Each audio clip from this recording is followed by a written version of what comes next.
Hamas और Israel की जंग में इजराइल चुन चुनकर हमास के आतंकियों को मारकर उसकी कमर तोड़ने में लगा हुआ है। इजराइल आतंकी ठिकानों पर लगातार बमबारी कर रहा है, जिसकी वजह से एक के बाद एक हमास के कई आतंकियों की मौत भी हो रही है। गाजा पट्टी में 7 अक्टूबर की दोपहर इजरायली हवाई हमले में हमास के एक वरिष्ठ कमांडर आयमन नोफल को मार दिया गया। वहीं मोहताज ईद को भी इजरायली सेना ने मार गिराया। इस बीच इजराइल को तब बड़ी सफलता हाथ लगी जब उसने हवाई हमले में फिलिस्तीन में हमास के नेतृत्व वाले राष्ट्रीय सुरक्षा बलों के प्रमुख जिहाद मेहसन को मार गिराया। एक अंतर्राष्ट्रीय सुरक्षा एजेंसी के मुताबिक मेहसन को उसके परिवार के कई अन्य सदस्यों के साथ उसके घर पर मार गिराया गया है। वहीं इजरायली मीडिया का कहना है कि गाजा पट्टी के आतंकी समूहों के 3 वरिष्ठ अधिकारियों को 19 अक्टूबर की रात मार गिराया गया है। इजरायली सेना का कहना है कि दक्षिणी गाजा शहर राफा में हुए हवाई हमले में गाजा के आतंकवादी समूह के सैन्य विंग के प्रमुख रफत अबू हिलाल की मौत हो गई, जो हमास और फिलिस्तीनी इस्लामिक जिहाद के बाद पट्टी में तीसरा सबसे बड़ा आतंकवादी गुट है।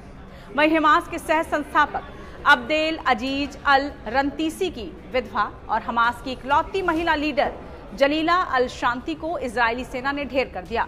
अल शांति को हमास के राजनीतिक ब्यूरो, जो इसकी सर्वोच्च निर्णय लेने वाली संस्था है, उसके लिए 2021 में चुना गया था। वो पहली महिला थी जो राजनीतिक ब्यूरो में शामिल हुई थी। इजरायली डिफेंस फोर्स का कहना है कि उसने हमास के कई अन्य सदस्यों को मौत की नींद सुला दिया, जो 7 अक्टूबर को इजराइल पर हमले में शामिल थे।